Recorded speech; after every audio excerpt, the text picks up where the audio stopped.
really proud and happy to be together with such great architects and thinkers. So thanks a lot, and I really appreciate it. And I'm Mino Caggiula Architects from Lugano, Switzerland. I was born in Italy, but I grew up in Switzerland. And I'm leading a studio of more than 20 architects here in Switzerland, and I play with architecture in the way that is nice to say, because it's a great job internationally, both in Switzerland and Italy, and now going a bit more around. So I would like to still thank you, and maybe pass the word to somebody else to do the presentation of itself, or just tell me if I have to continue. Thanks a lot. Okay, Yuda, please. Hello, everyone.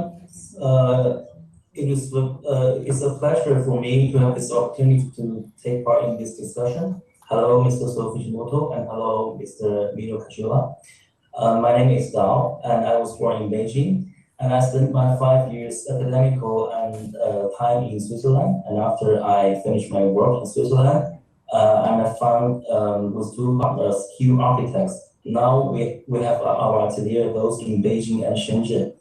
And very happy for you, Mr. Sou Fujimoto, for winning this project in Shenzhen. It's a great project. Well, actually, during these 5 years of my academical career, I had this chance to make an exchange to Tsukamoto Sensei's lab. I stayed in Japan for less than 1 year, and during this time, I also made my architecture trip to visit a lot of houses, also including several early housing projects in your of you. So I found it quite interesting that today several points of your speech I felt quite familiar with, and also I'm looking forward to start interesting architecture discourse around your project tonight. Yes. Okay, thank you very much. And there's a few things I'd like to inform that our Q&A session will still be the consecutive interpretation. So once you finish the sentence, I'll translate it. Okay, please start. Okay. Mr. Mino? Yeah, sorry, I cannot hear you really well. I would like to make a junction between Mr. Fujimoto presentation and maybe a roundtable talk about architecture and nature and what people really need today. I will maybe start from far away and then come back to our present for the future. 好，首先非常感谢藤本先生这次的讲座。我希望能够将其延伸开来，作为一个有关建筑、自然与人居的圆桌会议。我将先从远一些的地方着手，然后回到我们眼前的现实。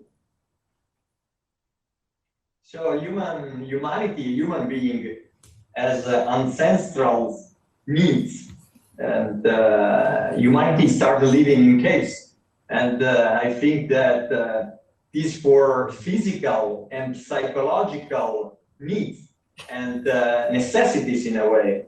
And I think that today we are not that far from that starting point. 从人类的起源开始，穴居生活就为人们提供物理和心灵医生的保障。然而，在当今，我认为这样一种概念与我们的生活方式相距并不远。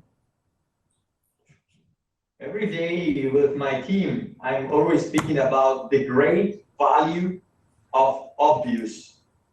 That means not banal, but that is understandable by everyone. And I think it's the only way to solve the complexity of our world in the simplest way possible. 每天，我和我的团队都在思考建筑本质上的意义和它将如何为我们的环境服务。我认为关注人居是最直接的解决生活复杂性的方式。There is maybe a connection between my starting point that I started as really a bricklayer, as a contractor when I was 16. And then now after 27 years of hard work and passion, it's like the way that in the millennia, the human being try to get their evolution in the best way. 这或许与我的个人经历有关。16岁时，我是做砖瓦匠起家的，但是经过了27年的艺术与设计实践，我逐渐开始对人们千禧世代的人们如何探寻新的好的生活方式感兴趣。Today, we are just a milestone of a millennia of evolution. And the Darwin theory that says perfectly and never better than today, it's important to understand that it's not the strongest, it's not the smartest that will survive, but it's the one that is more adaptable to the changes. 如今，我们距离未来的巨变，很近，正处于一个开展的初期。我认为，现在我们最佳的思考方式，并不是强者胜，而是适宜者生存。So there is a great American movie that is Back to the Future. And so every day we have to go back and then come in the future to be in the present, to understand that we need tradition in evolution. 有一部非常著名的美国电影《回到未来》，就提醒了我们要从过去中吸取知识。So Mr. Mino, maybe we can just sum up a little bit. Thank you. Yeah, so we repeat it. So No, there is a great. I mean for the upcoming part, maybe we can go it a little bit quicker. Yeah, sure. Yeah. And we have to think. Thanks to the Sou Fujimoto project, I really feel comfortable in a way that it's really important that in this 20th century. The 20th century was an industrial moment where we pollute the world, and then now in the 21st we are trying to clean it. So environment and sustainability is something that everybody has in its mouth, and everybody speaks about sustainability. But at the end, it's a point of no return. We have to do it. So now we have to do a step back, a step more. 感谢藤本壮介先生的项目，让我对21世纪这种绿色、自然、环保、可持续发展的建造方式充满了信心。我认为我们应当更进一步。And we have to think about the next generation. Gen Alpha is the generation of my daughters. She has 1 year and 5 years, and they as the first time in the history of the human being that speaks together thanks to the technology. Like us today, we are speaking through computers, and I really happy to see Fujimoto project that try to connect sociality, community, and environment all together. Is a great chance not only to just make money, because it's true, because in this way we can adapt and accept the differences of different cultures, different opportunity that comes to a progressive way, a progressive system that helps everybody living together in a smarter way, and not just speaking together with cell phones and computers. 感谢藤本先生的项目，为我们提供了一个开放、包容与自然相融的解决方案。它让我们看到了建筑并不会在当今时代让人们感到更加隔膜，而是相反连接得更加紧密。So thank you very much. Maybe I will pass my word to somebody else, and then we'll be back to this great round table. 非常感谢，或许我将把话筒给下一个人。So Mr. Fujimoto, do you have anything to say for Mr. Caggiula's speech? Thank you very much, Mino. It's really exciting. Thank you. Pleasure. Yeah, it's really exciting to hear that the most adaptable things could survive. And this is very, very important, I think, in this 21st century. 谢谢你，我也认为最适宜者生存这个概念在当今社会十分的重要。Because we understand in different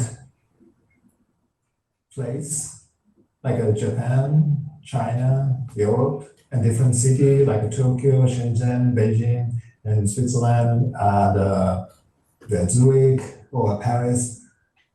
All the background is so different, climate conditions and the cultural background and the lifestyle and everything.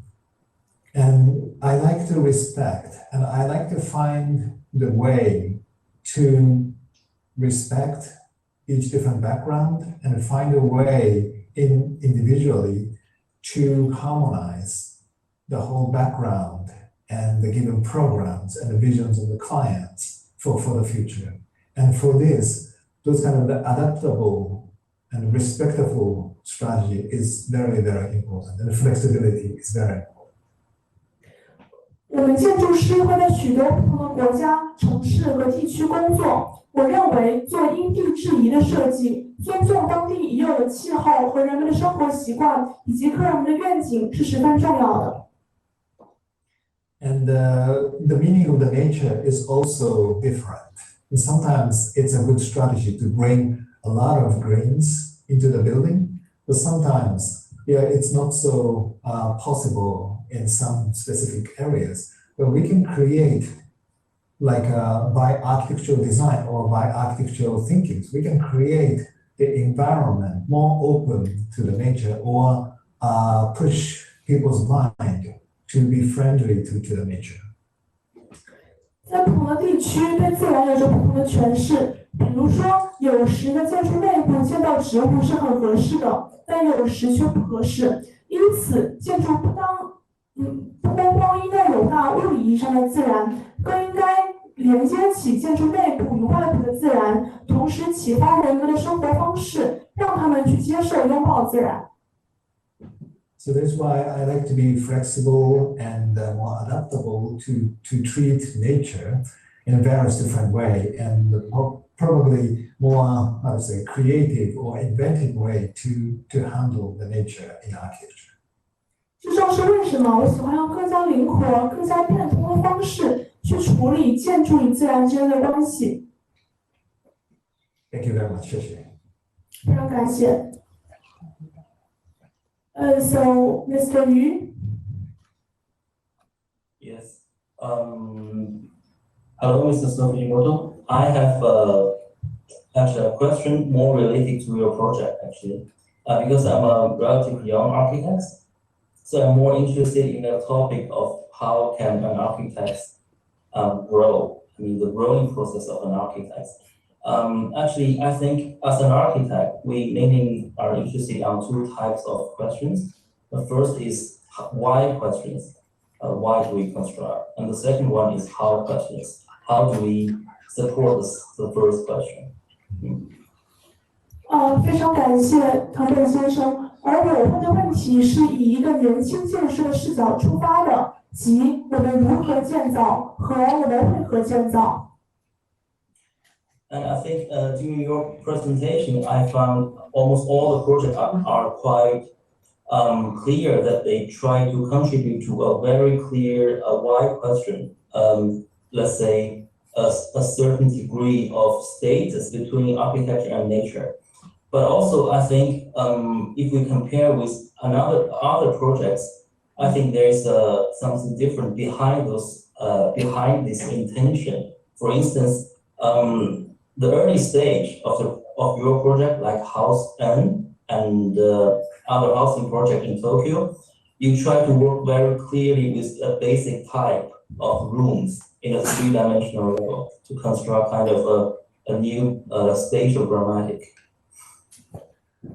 我认为您目前的项目虽然都展示出了一个极高的境界，直指这个为何建造的问题，但是它们与您入行初期的建造还是多有不同。比如您在行业初期曾经在东京做过许多三维的建筑，着重于体块化的建造。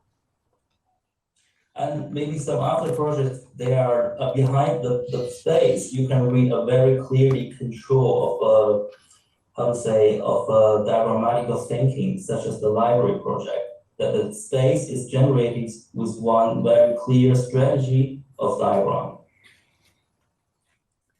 而在您的许多项目当中，也有着背后的深意，比如说您的图书馆项目。And in some other projects, such as the project of Xiagning or the cloud tower that you shared tonight, and the swarm is almost controlled by a kind of a logic of composition of basic elements. So I'm quite interested in this kind of fundamental control behind this why question. Are they a kind of transition for you? Because the scale of the project is always changing. I mean, it's getting bigger and bigger, or is a more intentionally controlled architecture attitude from you.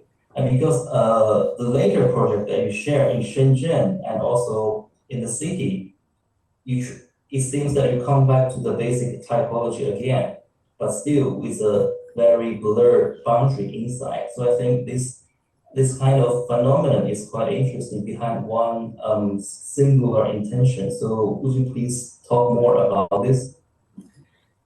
在您的许多项目，例如今晚进入的云塔项目当中，都有着非常简单基本的一套生成逻辑。我很好奇，您是如何从建造的初期转变到现在对于为何建造这一核心问题的执着关注上来的？同时，不同的建筑项目会有着不同的尺度，我好奇您是如何平衡它们的？谢谢。Thank you very much. Thank you very much. Yeah, actually, of course, I myself don't recognize perfectly what I have been doing.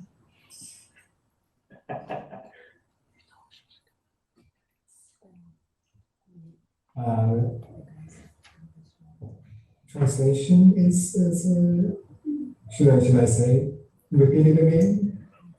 Or my voices? No, please continue. Just continue your speech. It's okay. Okay, sorry, yeah. Yeah, I like to explain the alley works, the residential works. Anyway, it is quite like a small and for a specific client. So we try to find a way anyway to such a quite limited conditions, but not just answering to the client's request, but try to find more broad or more, how to say, wider kind of the typology of the solution for the place for people's life. 非常感谢您刚才的提问。事实上，我本人都没有如此深入的思考过这个问题。比方说，我初期建造的住宅项目是为了一个特定的客人群体所服务的。当时我所考虑的是建筑形态学可以如何更好的为他们服务。Especially for the houses, I try to find something beyond or different from the normal housing typology, but more fitting to the specific client as well as possible future life of the people in general. 比方说，在这一系列住宅当中，我思考的更多的是已经超出了现有建筑形态学的新形态学，同时思考它们该如何恰当的为特有的客户群体和未来所服务。That's why it has finally, after the whole process, it has like the diagrammatic crystallization. It was happening there. 这也正是为什么在最终的建成项目当中，它呈现出一种水晶般的通透。And the library project as well, try to find the new typology of the library in which, when digital media and the physical medias are coexisting together in this stage. 而在图书馆项目当中也是，我试图探讨一种在电子信息时代和纸质书媒体共存的时代所适用的建筑形态学。but after, yeah, those are the kind of the around 2000 till 2010 or something. But in these 10 years, yeah, fortunately, my project is more spreading throughout the whole world, not only in Japan. Then I was really like excited and inspired by so many different contexts, different background, and different thinkings of the urban environment, or different thinkings of the natural environment, and so on.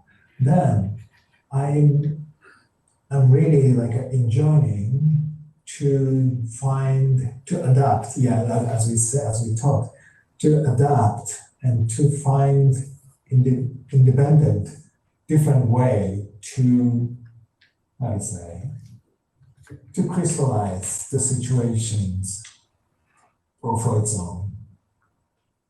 上述这些项目都是我于02年到10年之间的建造，而在最近的10年间，我很荣幸可以站上世界的舞台，同时我也深受世界各地不同的建造语境的启发。我很享受这样的建造过程，同时就像我们刚刚所说的一样，适应性始终是一个基础的不可避免的话题。So, for example, comparing House N, the box and box and box house, and then the latest Shenzhen competition winning proposal, somebody says it has one box outside and then many things inside. So in that sense, it is the same typology. But in Shenzhen, how to create those kind of interior, not interior, but inside composition is completely different from House N, and more close to the, how to say, the city garden and the street and architecture. So intermixtures of those different things. And it is quite like inspired by the Shenzhen situation, and of course relating to my visions to the future. So similarity is there, but it's not like the intention to repeat something, repeat the diagrammatic things, but try to find the proper way for each individual project. And then finally, as a result of the adaptations, we find something. So those kind of process is almost like the opposite in a sense, or it's more like widespread. But yeah, sorry, maybe please make an interpretation. Yeah, it's okay, thank you. 对比我入行早期的浩3项目，也就是许多个不同的体块化铸材的连接，和我最近在深圳所做的博物馆项目，其中有着非常多个不同的体块化的小型的建筑，大家想必可以发现其中的相似之处。然而，在深圳项目之中，我不仅沿用了以前相似的形态学，同时还考虑了许多新的元素的增添，比如它与城市的关系、花园、空中步道等等等等。因此，我认为这不仅是一种对自己过往思考和设计方式的沿袭，更是一种新的挑战，关于如何让这种方式与因地制宜、与新的环境所相结合。我认为我的设计思路从始到终是一种新的拓展。So yeah, maybe I don't understand clearly what I'm doing, but yeah, I can say maybe early days I'm enjoying to crystallize those kind of diagrammatic solutions, but nowadays I understand I'm really enjoying and I respect the positive complexity of the world and the complexity of the whole life. That is why not crystallizing those complexities into the simplicity, but just, how to say, make architecture from the complexity to the complexity in a sense. 是的，或许我并不是那么清楚的知道自己在做什么，但是我可以知道的是，我十分享受现实世界的变幻莫测与复杂性，并且在建筑设计当中时刻尊重着它们。我认为这并不仅仅是将复杂诠释成建筑意义上的简单，更是用建筑性的复杂来还原生活的复杂。But of course, yeah, it's still I believe because, for example, the project in Montpellier, it's really complex. But once you see it, you recognize, people can recognize what it is. But experience on the balconies and relationships of the community is quite like deep and complex. So the first impression is it recognized, but it's not the end of the project. Yeah, it is just the starting point, and then many different layers is there. And Shenzhen winning projects is also, people can recognize, we can recognize, if you see the interior renderings, you can recognize what is happening, what is the excitement. But it's not just like a visual effect, but deep thinkings behind it and the deeper experiences behind it. So those kind of the layers of different thinkings is creating the richness and the complexity, the positive complexity of the architecture. 有些建筑初见初想之下或许十分复杂，比如说位于法国的露台项目，再比如说位于深圳的博物馆项目。但是只有当游人们亲自去体验它时，才能发现其中的真意。谢谢。Thank you for answering. Yeah. So, Mr. Caggiula, maybe you can. Yes. Yes, thank you to give me the word. And I would like to maybe connect the complexity and the necessities that we can find, into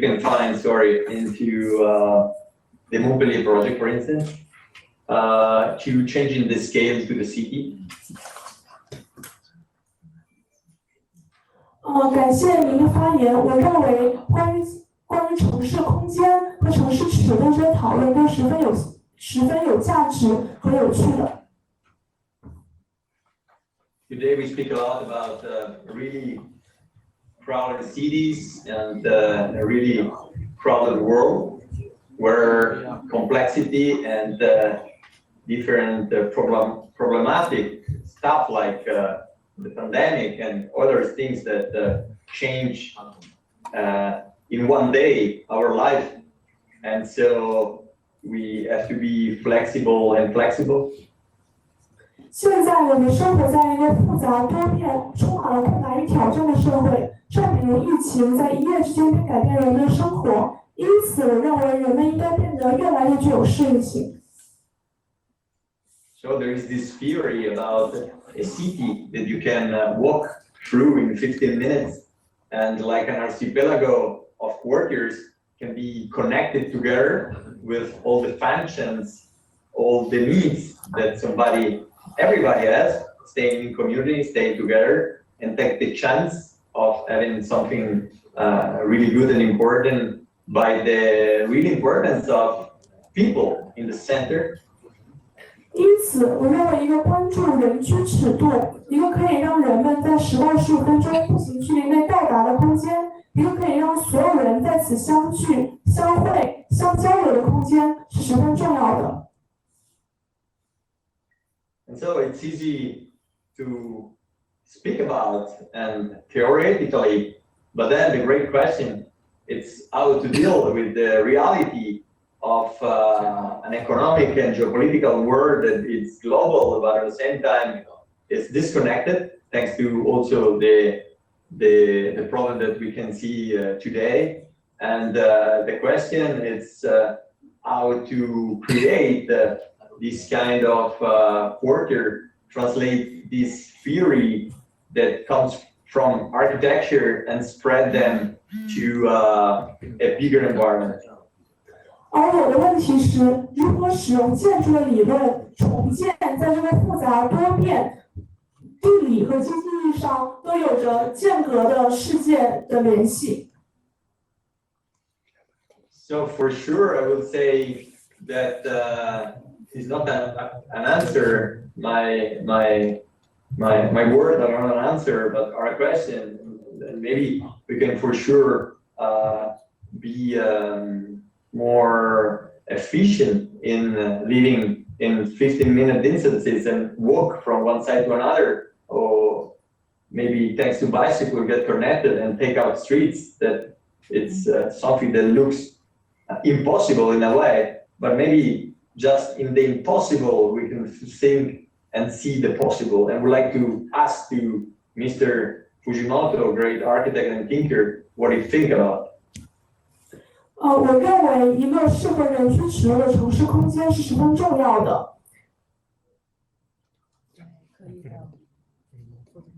Okay, so Mr. Fujimoto.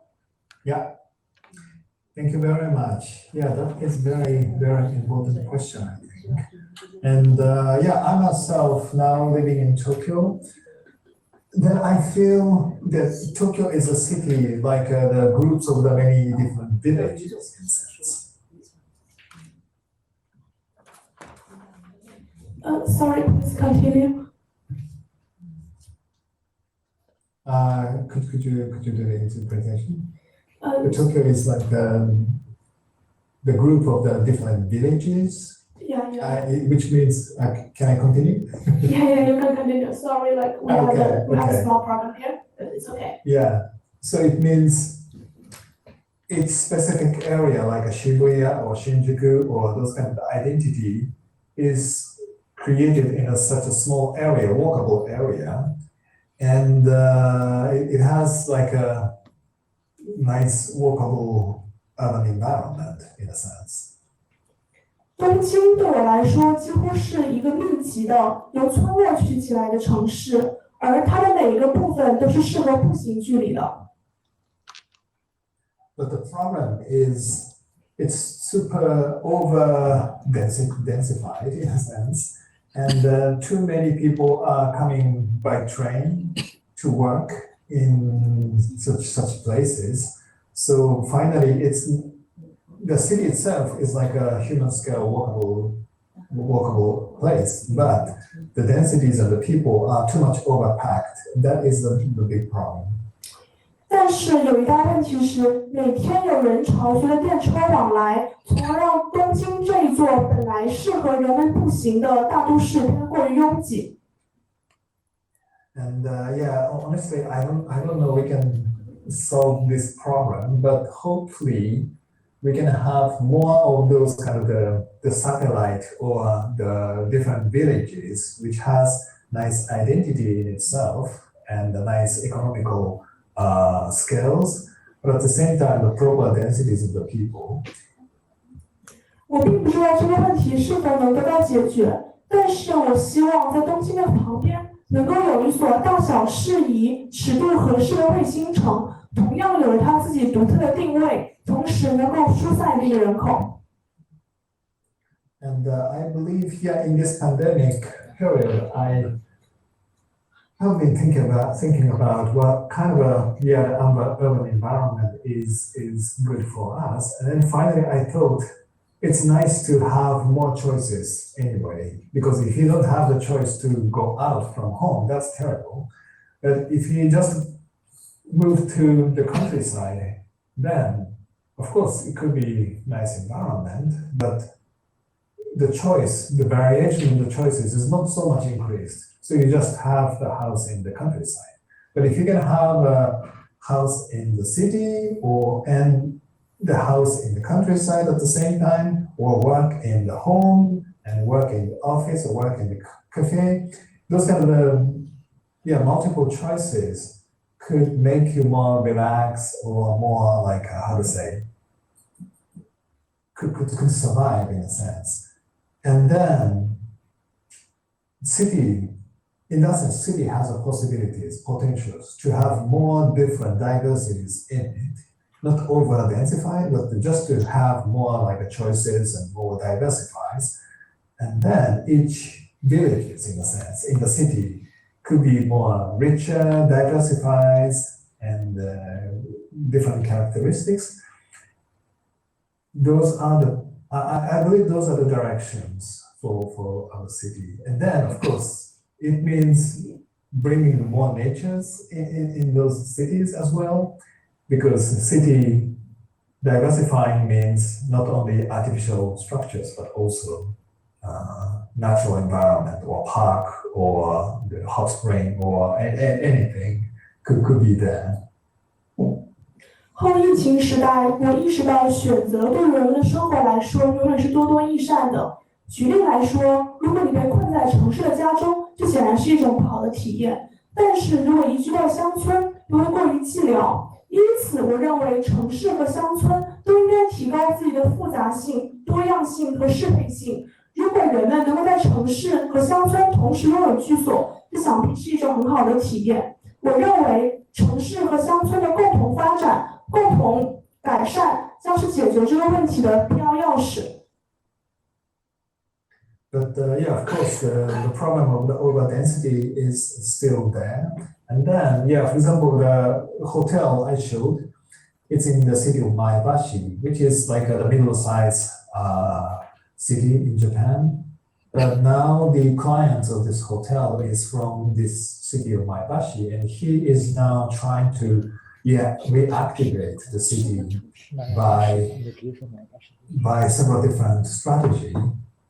And I think those kind of a middle-sized or small-sized town and city could have the potentials to, because they don't have such a over-densified, and then they could be developed to go to those kind of a direction of the diversity. Then each city could have its own characteristics and enough diversity to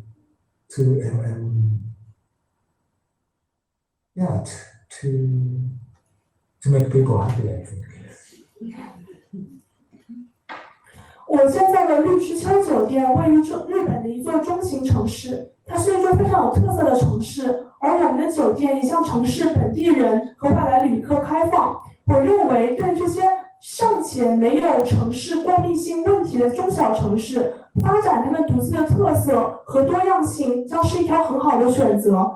我也认为这样子的改变将会让人们的生活变得更加舒适和快乐。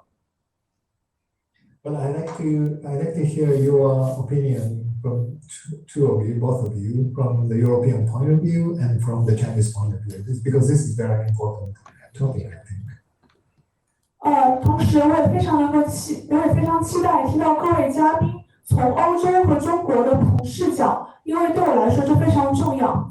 Okay, so thank you, Mr. Fujimoto. Maybe for next we'll have the Chinese point of view. So please welcome Mr. Liu, who has two questions for you. The first one is, he noticed that you've come to Xi'an once. One and three. Sorry. Okay, sorry. So Should I? Yeah. Do you mean that I should speak my opinion or for the 中介西北院? now it's for Xibei Yeah. Yeah, and now they'll introduce the questions in Chinese first, and then I'll interpret. 感谢藤本先生的分享啊，我是两个简单的问题。第一个问题是，我知道藤本先生是来过西安的，所以我想请问一下藤本先生对西安这个城市的印象。那么第二个问题就是，我看到文章哈，这个藤本先生讲他受这个爱因斯坦的这个影响会比较大，所以我想请问一下，这个藤本先生是否从日本的这个传统建筑中受到过一些影响？如果有，是哪些影响呢？然后下面对，我请我们的徐先生。首先呢，我也非常感谢能有这样一个机会，就是说和藤本先生有这样一次沟通和交流。那么从当地这个，我之前呢从推文上也大概了解，就是说藤本先生有这样一个观点，就是从当地的历史和气候这样一个非常现实的情况去考量，尊重传统文化和当地的这种气候条件，而且呢要找到其中的本质，并且融入到现代的生活。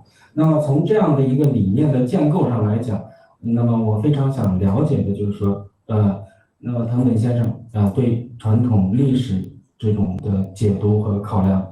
另外一个问题呢，就是当我们的理念和方式或者说概念建构了以后，它的形式、方法、建筑的创作、灵感的源泉，包括我们创作的过程，那么这样是怎样一个过程能够产生我们最终的这样一个作品？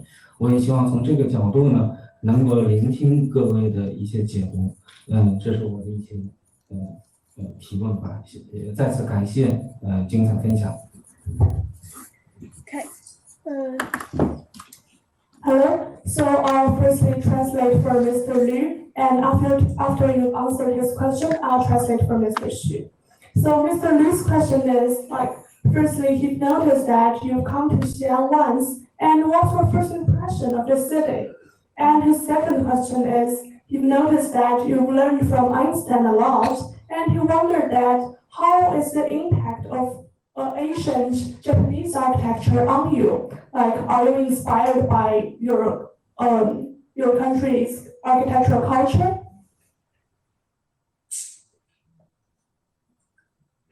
Okay, yeah, thank you very much for the question. You mean the traditional Japanese architecture, you mean? Yeah. And definitely I got many big influences from this traditional Japanese architecture and maybe the traditional Japanese culture too.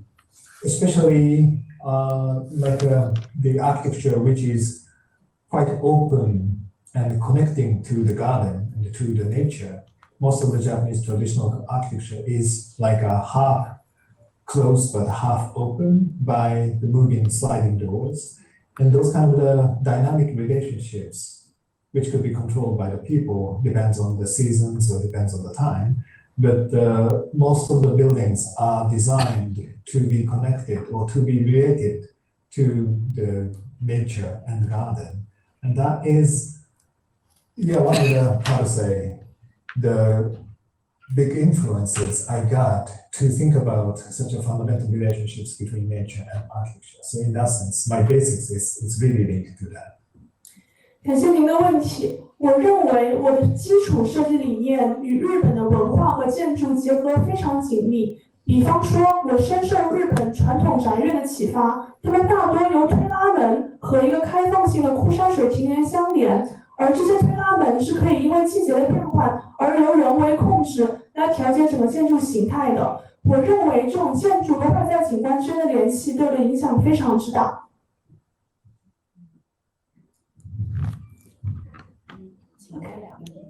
Yeah, and also I'd like to repeat the question of Xi'an. Like, what's your first impression of this Chinese city?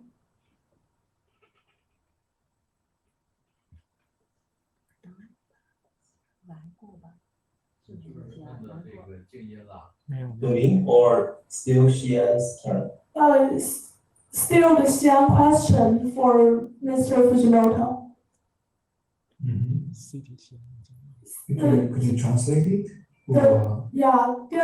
There's an ancient capital city, Xi'an, which lands in I believe it's the northwest of China, and we've noticed that you've been there before, and it's also the place we are hosting this conference. So with such a relationship, we wonder, how do you feel about Xi'an when you come there?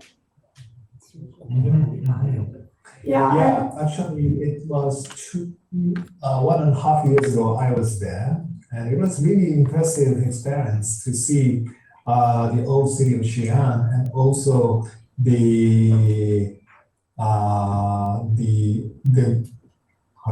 graveyard of I forgot the English name. Shikote. Shikote is a Japanese. Yeah. Anyway, the big emperor, the first emperor. Yeah. And especially, I understand that Xi'an is the city which the Japanese people copied it for Kyoto and the Nara capital more than 400 years ago or something. And so that in that sense, the Japanese culture really came from that city and that period, and that is quite important things for us to see the roots of our culture. 大约在1年半之前，我来到了西安，并对此处的古城墙和兵马俑印象深刻。我认为，当今的日本2大古都奈良和京都，正是模仿了古长安的建筑和城市规划方式。我认为，对我们日本人来说，在长安找到自己的文化根源十分重要的。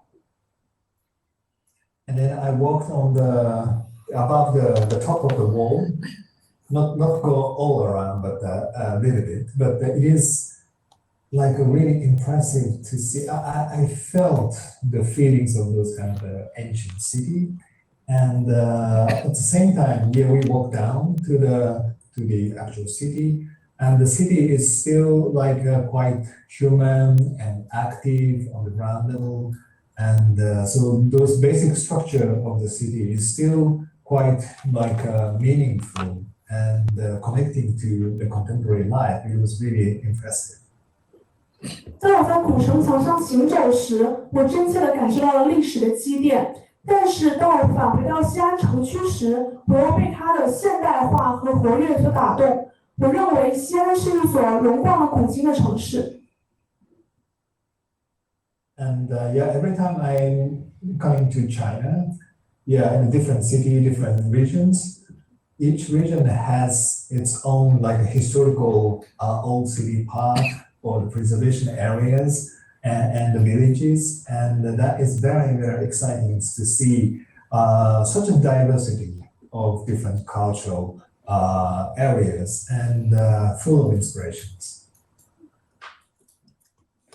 每一次我来到中国，我都会被不同区域的独有历史所打动。我认为在中国看到这样的多样性十分有趣，也十分动人的。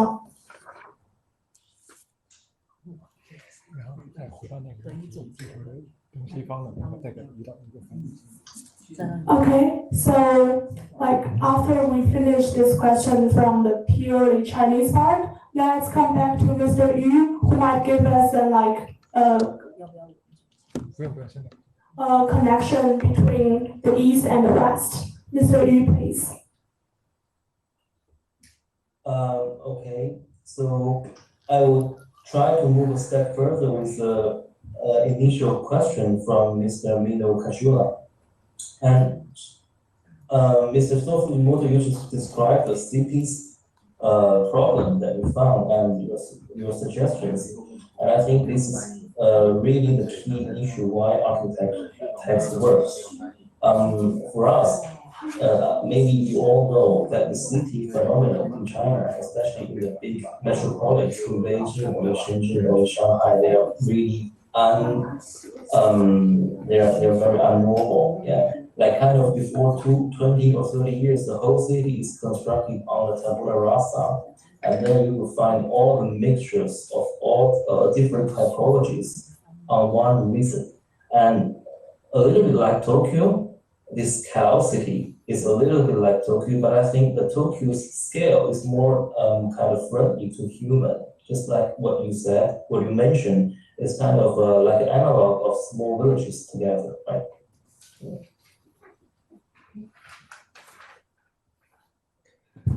非常感谢大家刚才的发言。我将重新引用一下卡乔拉先生的话。我认为关于城市空间的探讨是十分有价值的。而我这边所看到的案例是一个名为 Carol 的城市，它跟东京一样，像是一个密集的由村落聚集起来的城市。And under this situation, I usually found it was almost impossible to start with a commission. For instance, our first project in Shenzhen is a renovation of the urban theater in Futian district. And it was just 6 meters adjacent to a residential area. And for me, it is just like a problem of urban planning.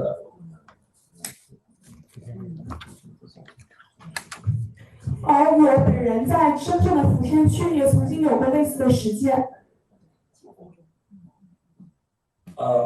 So the challenge is how can you continue your work to renovate a building with this status quo as a wrong urban planning situation? I think is very typical a phenomenon for Chinese architects now, especially for our generation, because the typology of the city is really uncontrolled. how to say, in metropolis. So I think for me, the key issue is that I try to at least to build up a new compromise through a physical space with the local region instead of letting the city being housed. 在当期的大都会当中，城市的形态学发展往往是不受控制的。对我来说，我更倾向于让建筑去适应、妥协于现有的城市环境，并与其建立新的联系。And I think that's Sorry, time is up. I think that's the biggest challenge of architects in our generation actually. 我认为，对于我们现在的世代来说，这是一个非常巨大的挑战。Okay, sorry, like we are kind of in a hurry, so I'll just directly jump into the another question from Xibei. Yeah, and it's also the last question. So the question is, Mr. Fujimoto, from your point of view, what is the next step after you set up a whole version of theory?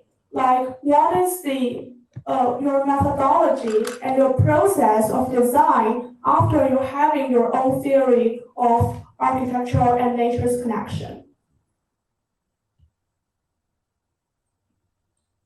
Do you translate into Chinese?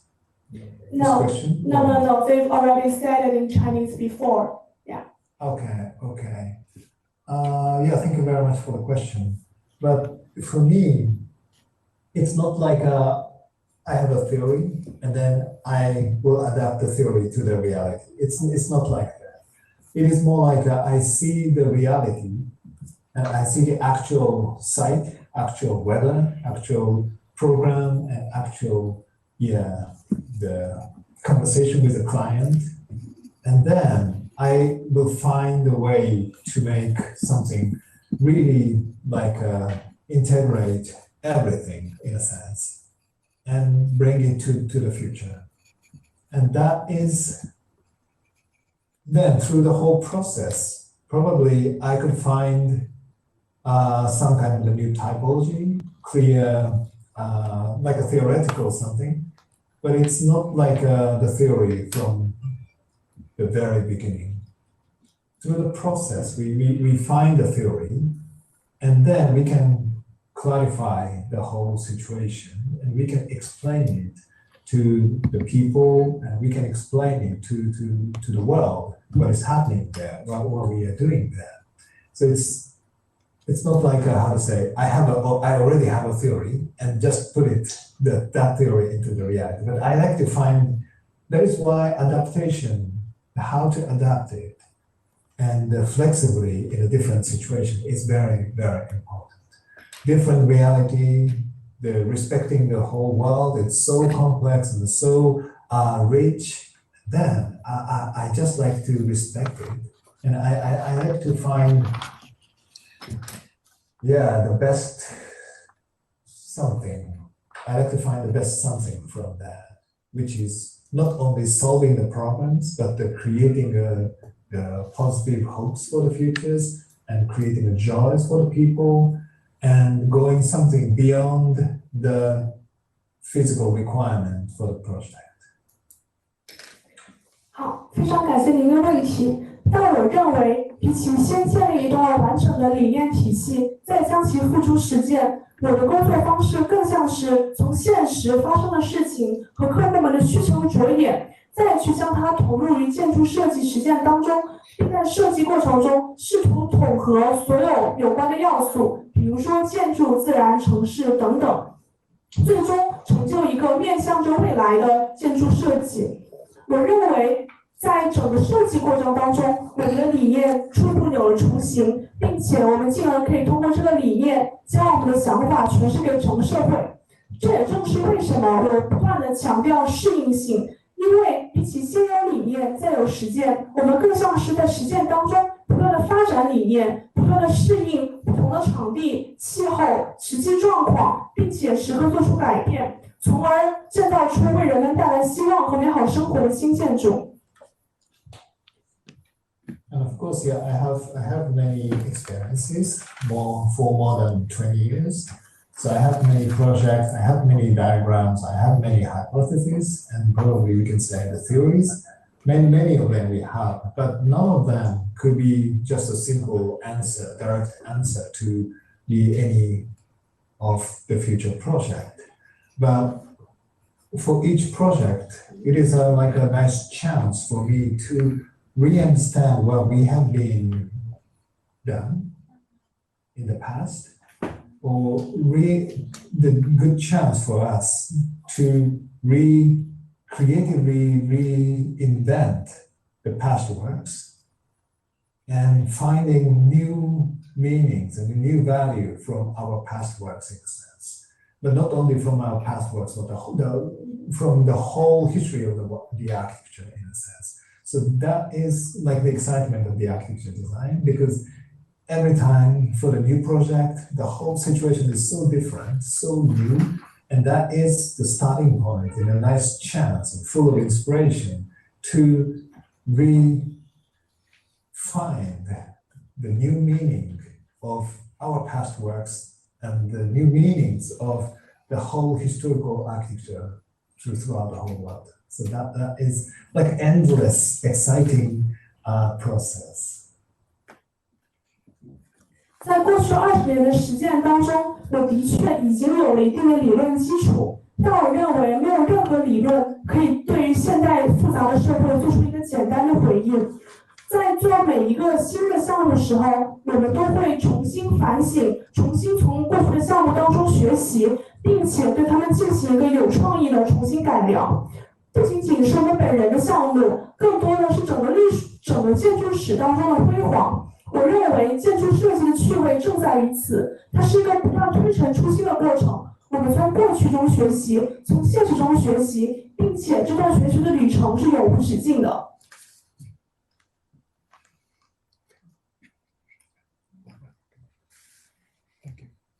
Thank you for your speech. Thank you very much. Yeah.